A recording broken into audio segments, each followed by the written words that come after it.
사랑하는 기쁨의 교회 성도 여러분 안녕하세요.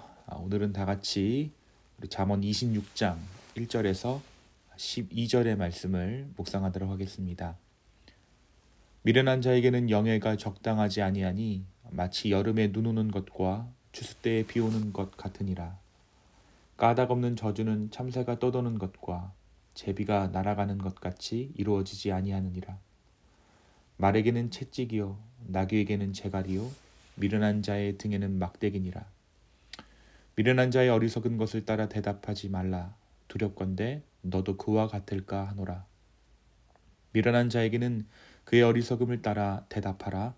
두렵건대 그가 스스로 지혜롭게 여길까 하노라. 미련한 자 편에 기별하는 것은 자기의 발을 베어버림과 해를 받음과 같으니라. 저는 자의 다리는 힘없이 달렸나니 미련한 자의 입의 잠언도 그러하니라. 미련한 자에게 영예를 주는 것은 돌에 물매에 매는 것과 같으니라. 미련한 자의 입의 잠언은 술 취한 자가 손에 든 가시나무 같으니라. 장인이 온갖 것을 만들지라도 미련한 자를 고용하는 것은 지나가는 행위를 고용함과 같으니라. 개가 그 토한 것을 도로 먹는 것 같이 미련한 자는 그 미련한 것을 거듭 행하느니라. 너가 스스로 지혜롭게 여기는 자를 보느냐? 그보다 미련한 자에게 오히려 희망이 있느니라. 아멘. 어제 우리가 잠언 25장의 말씀을 통해서 하나님께서 왕에게 주신 권위와 그 권위에 따른 의무에 대해서 함께 보았습니다. 솔로몬은 이를 감추는 것이 하나님의 일이요 그 하나님께서 감추신 일들을 찾는 것이 왕이 가진 일이라고 이야기합니다. 여기서 일이란 권위라고 말할 수도 있겠죠. 그러면서 리더란 감추어진 하나님의 뜻을 살피는 자리임을 함께 나누었습니다. 왕 대신 그 주님의 뜻을 왕 같은 제사장 된 우리만이 헤아릴 수 있다라고 나누면서 그 하나님의 뜻을 헤아리는 것이 우리의 일이고 우리의 특권임을 어제 말씀 가운데 함께 나눌 수 있었던 것입니다. 오늘 우리가 묵상하는 잠언 26장은 미련한 자, 게으른 자, 거짓말하는 자에 대한 경고의 말씀입니다. 그리고 이어지는 27장은 내일 일은 자랑치 말고 재앙을 피하며 친구의 권고를 들으라고 권유하고 있습니다. 오늘 이 잠언 26장이 특별한 것은 각 구절마다 다른 교훈의 말들을 모아놓은 잠언의 특성상 대부분의 장과 절이 큰 연관성을 가지지 않고 나열되어 있는데 그에 비해서 오늘 읽은 26장 1절에서 12절은 미련한 자에 대한 주제, 이 같은 주제로 연속해서 말하고 있다는 점입니다. 잠언 가운데 지혜가 담겨 있기에 이 책을 읽고 묵상함을 통해서 우리의 어리석음이 드러나게 됩니다. 따라서 잠언은 지혜를 말하는 지혜를 담고 있는 미련한 자를 위한 책이라고 할 수 있습니다. 그 이유로 오늘 말씀 26장은 미련한 자가 어떠한 자인지에 대해 상세히 기록합니다. 이미 잠언은 미련한 자가 누구인지 독자들에게 알려준 바 있습니다. 잠언 1장에서 미련한 자란 지혜와 훈계를 멸시하는 자라고 기록하고 있어요. 우리가 눈물의 선지자로 알고 있는 에레미야는 내 백성은 나를 알지 못하는 어리석은 자요 지각이 없는 미련한 자식이라 악을 행하기에는 지각이 있으나 선을 행하기에는 무지하도다라고 한탄합니다. 그러면서 결국 하나님께로 돌아오지 않아 징계를 받게 될 이스라엘을 향해 탄식하고 있죠. 시편의 기자도 그렇습니다. 시편의 기자도 미련한 자들은 죄악의 길을 따르고 악을 범하기에 고난을 받아 사망에 이를 것이다 라고 경고하고 있죠. 이처럼 미련한 자, 그러니까 지혜와 훈계를 멸시하는 자들의 결국은 멸망이라는 것을 성경이 기록하고 있는 것입니다. 우리는 종종 좋고 귀한 물건일수록 선하고 지혜로운 자에게 들려줘야 한다는 것을 깨닫게 됩니다. 그에 관련된 말로 돼지목의 진주목걸이라는 말이 있죠. 좋은 것은 그 가치를 알아보는 자에게 주어져야 한다는 것입니다. 비단 좋고 귀한 물건뿐만이 아닙니다. 가치 중립적인 것이야말로 선한 자에게 주어지는 것이 중요합니다. 가령 돈이나 재물은 그 자체가 선하거나 악하다고 할 수 없습니다. 그런데 이 재물이 누구의 손에 있느냐에 따라 그것이 선해질 수도 있고 악해질 수도 있는 것이죠.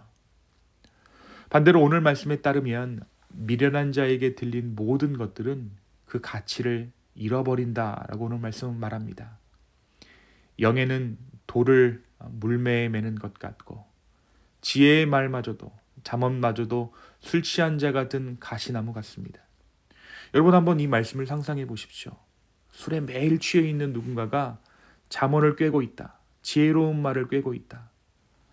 과연 그 말이 지혜로운 말로 다른 사람들에게 들려줄 수 있을까요? 결코 그렇지 않을 것입니다. 또한 미련한 자의 손에 들린 편지들은 그 의미를 바르게 전달하지 못합니다. 화를 쥐어주게 된다면 미련한 자는 그 화를 어디로 쏠지 모릅니다. 온갖 것을 만드는 장인에게도 미련한 자는 쓸모가 없습니다. 그들이 스스로 지혜롭다 여길 때 더욱 위험하다는 것이 바로 오늘 솔로몬이 전하는 지혜의 말씀의 핵심입니다.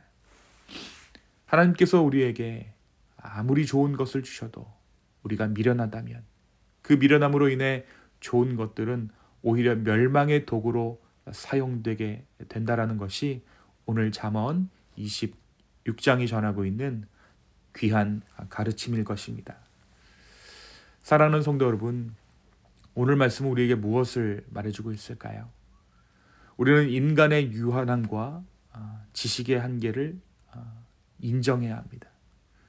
오늘 말씀이 이야기하는 것은 나의 유한함과 약함, 그리고 악함, 지식의 한계를 인정하는 것 자체가 지혜로운 것이다 라고 말하고 있어요. 오늘 말씀 12절은 너가 스스로 지혜롭게 여기는 자를 보느냐? 그보다 미련한 자에게 오히려 희망이 있느니라 라고 이야기합니다.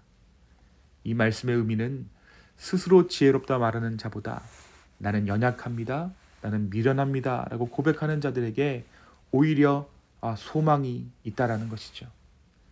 스스로를 지혜롭게 여기는 자만큼 미련한 자는 없다는 것입니다. 우리의 모자람, 우리의 한계를 인정하고 지혜의 근본 되시는 하나님의 도움을 구하는 것, 그것이야말로 진정한 지혜입니다. 하나님을 아는 것이 참 지혜이며 미련한 자의 결국에 이르지 않는 유일한 방법입니다. 그래서 지혜란 하나님의 뜻을 구하는 것입니다. 나의 뜻과 나의 계획을 내려놓고 주님의 지혜를 구할 수 있는 이 하루 되기를 소망합니다.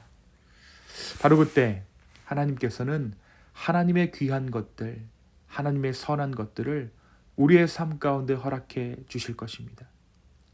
선한 것을 선하게, 좋은 것을 그 목적에 맞게 사용할 준비가 된 자들에게 하나님은 하나님의 소중한 것들을 아낌없이 허락해 주시기 때문입니다. 우리가 2024년 한 해를 시작하면서 하나님 앞에 이모저모로 구하고 간구했던 것들이 있을 것입니다.